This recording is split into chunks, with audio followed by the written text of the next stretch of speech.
আসসালামু আলাইকুম ওয়া রাহমাতুল্লাহি ওয়া বারাকাতুহু। সকলের জন্য দোয়া ও ভালোবাসা। আজকের ক্লাসে সবাইকে স্বাগত। শিক্ষার্থীরা, আমি তোমাদের জন্য নবম দশম শ্রেণী বাংলা ব্যাকরণের পরিচ্ছেদ অনুযায়ী ব্যাকরণ অংশগুলো আলোচনা করতেছিলাম।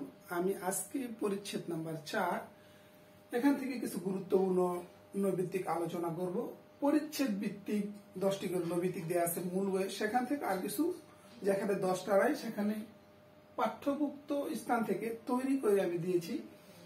আজকে পরিচ্ছেদ 4 বাংলা ব্যাকরণ নবম ও দশম। খেয়াল করো, নিচের কোনটি বাকযন্ত্র ফুসফুস? নিচের কোনটি বাকযন্ত্র উত্তরে ফুসফুস? এখানে 4টা দেওয়া আছে, তুমি এটা উত্তর দিয়ে ফুসফুস। ফুসফুস থেকে তৈরি বাতাস কিসের মাধ্যমে বের হয়? উত্তর হবে নাসারন্ধ্র বা মুখ বিবর। মানে ফুসফুস থেকে উৎপাদিত বাতাসটা আমাদের বের হওয়ার সময় কোন কোন পথ দিয়ে বের হয়? একটা হচ্ছে মুখ, আর একটা হচ্ছে নাসারন্ধ্র বা নাক। স্বরযন্ত্রের কোন অংশ ধ্বনি তৈরিতে সরাসরি ভূমিকা পালন করে? স্বরযন্ত্রের কোন অংশ ধ্বনি তৈরিতে সরাসরি ভূমিকা পালন করে? বলে উপস্থিত স্বরযন্ত্র এটা এই হ্যাংলা মানুষের বিয়ের মতন। এটার ভেতরে পর্দা আছে, সেখান থেকে আমাদের ধ্বনিটা তৈরি হয়, মানে বাসার উপযোগী হয়। বাকযন্ত্রের মধ্যে সবচেয়ে সচল অঙ্গ কোনটি? উত্তর হবে জিভ। বাকযন্ত্রের মধ্যে আমাদের নাসিকা, মুখ বিবর, দন্ত, উষ্ট, জিহ্বা, গলনালী, আলোজিহ্বা, স্বরযন্ত্র, ফুসফুস, এগুলোর মধ্যে সবচেয়ে সচল অঙ্গ কোনটি? সেটা হচ্ছে জিহ্বা। মুখ গহ্বরে কোন অংশকে তালুর অবস্থান? মুখ গহ্বরে কোন অংশে তালুর অবস্থান? উত্তর উপরে তালু।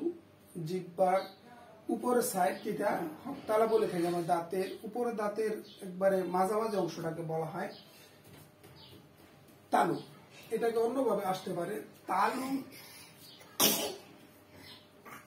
তালু মুখ গহ্বরে কোথাও অবস্থিত? উপরে হইতে পারে। কোমল তালুর সঙ্গে আলজিভ নিচে নেমে এলে বাতাস কি দিয়ে বের হয়? উত্তর নাক দিয়ে। ভেরি ভেরি ইম্পর্টেন্ট, এটা নৈবিত্তিক।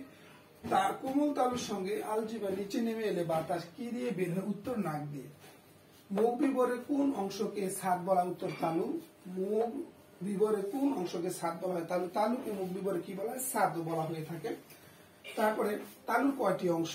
তালুর 2টি অংশ, একটা হচ্ছে শক্ত তালু আর একটা নরম তালু। দাঁতের গোড়াকে কি বলা হয়?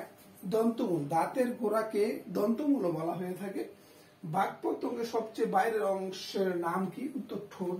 বাক প্রত্যঙ্গের সবচেয়ে বাইরের অংশের নাম ঠোঁট। এই যে ঠোঁট বা উষ্ঠ বা অধর যেটাই বলা হয় সবগুলো, মানে বাক যন্ত্রের বা বাক প্রত্যঙ্গের সবচেয়ে বাইরের অংশের নাম ঠোঁট। তোমাদের সুস্বাস্থ্য এবং শিক্ষা জীবন উত্তরোত্তর সমৃদ্ধি কামনা করে আজকের মতো এখানে বিদায় নিচ্ছি। আসসালামু আলাইকুম ওয়া রাহমাতুল্লাহি ওয়া বারাকাতুহু।